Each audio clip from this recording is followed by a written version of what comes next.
रश्मि देसाई को तो जरूर देखा होगा, लेकिन क्या आप रश्मि का असली सच जानते हैं? RRR फिल्म के दोनों हीरोज की दोस्ती तो आपने देख ली, लेकिन क्या आप इनकी दुश्मनी के बारे में जानते हैं? और दुबई के बनाए ये आलीशान आइसलैंड से आज वीरान क्यों पड़े हैं, जानेंगे वीडियो के आखिर में। नंबर 9, रश्मि देसाई का नाम तो आप सभी ने सुना ही होगा और सिल्वर स्क्रीन पर धमाल मचाने वाली रश्मि की लाइफ से जुड़े कुछ ऐसे किस्से आज हम आपको बताएंगे जिनके बारे में आपने शायद ही पहले कभी सुना होगा। रश्मि का जन्म असम में हुआ। उनके जन्म के कुछ टाइम बाद ही उनके माता पिता अलग हो गए और रश्मि अपनी माँ के साथ रहने लगी। जब रश्मि 10 साल की हुई तो उनके पिता की मौत हो गई और रश्मि की माँ उन्हें लेके मुंबई चली गई, जहाँ से रश्मि ने अपनी पढ़ाई पूरी की। आर्थिक तंगी के चलते रश्मि ने काफी कम उम्र में भी काम करना शुरू कर दिया। अपने करियर की शुरुआत टाइम में रश्मि ने भोजपुरी और बी ग्रेड फिल्मों में काम किया, फिर उन्होंने सिल्वर स्क्रीन का रुख किया। 2008 में आए उनके सीरियल उतरन ने उनकी जिंदगी को बदल कर रख दिया। ये उनकी जिंदगी का वो दौर था जब वे सिल्वर स्क्रीन की टॉप एक्ट्रेस थी।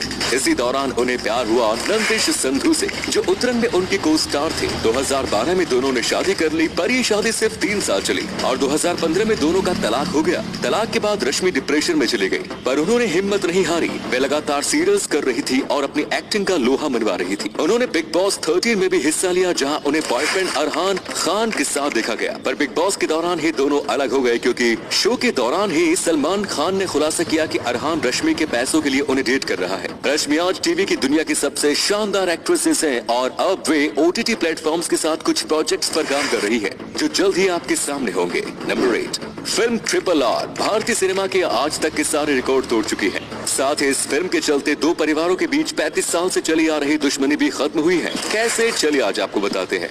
फिल्म में जूनियर NTR और रामचरण लीड रोल में हैं और दोनों की जोड़ी की एक्टिंग को लोग कितना पसंद कर रहे हैं, इसका अंदाजा आप फिल्म की कमाई को देखकर लगा सकते हैं।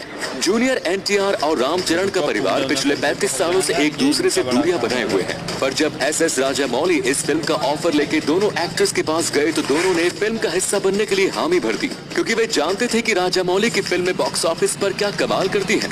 फिल्म में दोनों एक्टर्स के साथ काम करने को दोनों के परिवार वालों ने भी सपोर्ट किया। वही फिल्म में साथ काम करके दोनों एक्टर्स में गहरी दोस्ती हो गई, जो फिल्म के प्रमोशन के दौरान दिखाई भी दी।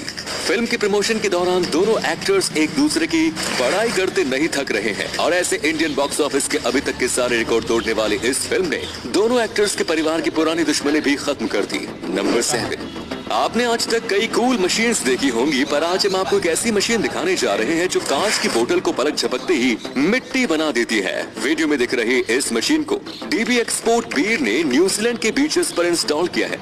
ये मशीन कुछ इस तरीके से बीयर की बॉटल्स को मिट्टी में बदल देती है, जिसे बाद में बीचेस पर डाल दिया जाता है।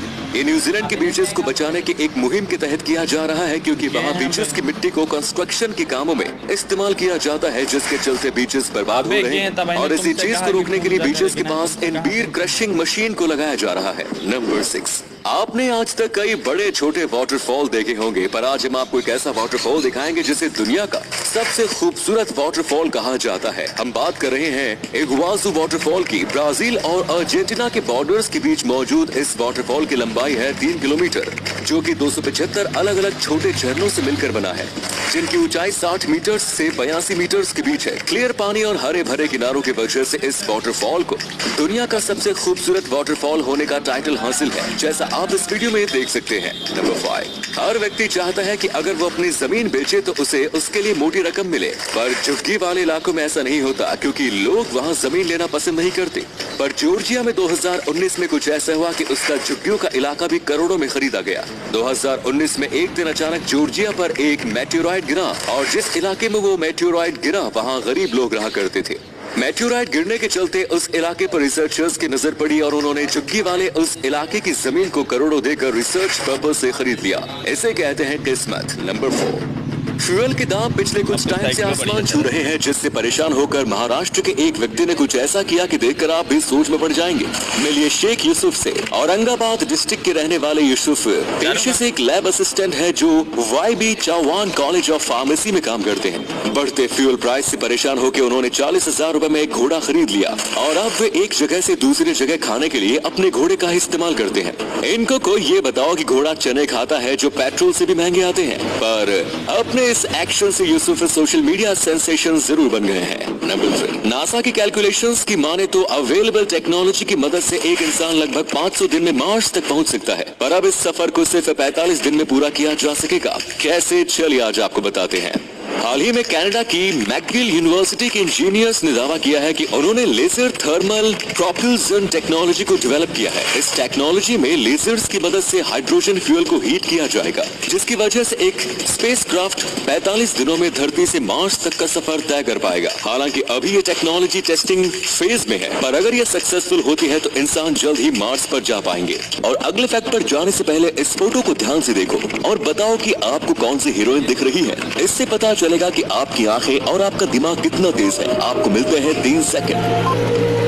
नंबर 2, भारत में हर दिन काफी ज्यादा खाना वेस्ट होता है, पर कई लोग ऐसे भी होते हैं जो खाने की तंगी की वजह से भूखे पेट सोते हैं। ऐसे में इस समस्या से कैसे निजात पाया जाए, इसके बारे में आज हम आपको बताएंगे। खाना 2 तरीके से वेस्ट होता है, एक तो खेत से लोगों के घर तक आने में और दूसरा लोगों के घरों में बने खाने से बचे बासी खाने में। इस चीज का सोल्यूशन निकाला है कनाडा की टोरंटो में बेस्ड कंपनी लोब्लॉ ने। ये कंपनी बासी फ्रूट्स और वेजिटेबल्स को पैक करके फ्रेश फ्रूट्स और वेजिटेबल्स के मुकाबले काफी सस्ता बेचती है, जिसे गरीब लोग अफोर्ड कर पाते हैं। साथ ही ये लोग बचे हुए पके खाने को इकट्ठा करते हैं और उसमें से खाने लायक चीजों को गरीब लोगों में बांट देते हैं। अगर दुनिया भर में ऐसी कंपनीज बना दी जाए तो खाने की वेस्टेज को काफी हद तक कम किया जा सकता है। आपका इसके बारे में क्या ख्याल है, कमेंट्स में लिख कर बताएं। नंबर 1, दुबई का नाम सुनते ही जो चीज दिमाग में आती है वो है यहाँ की आलीशान बिल्डिंग्स और आर्टिफिशियल आइलैंड्स। पर दुबई में एक आर्टिफिशियल आइलैंड प्रोजेक्ट ऐसा भी है जो खूब पॉपुलर होने के बाद भी वीरान पड़ा है।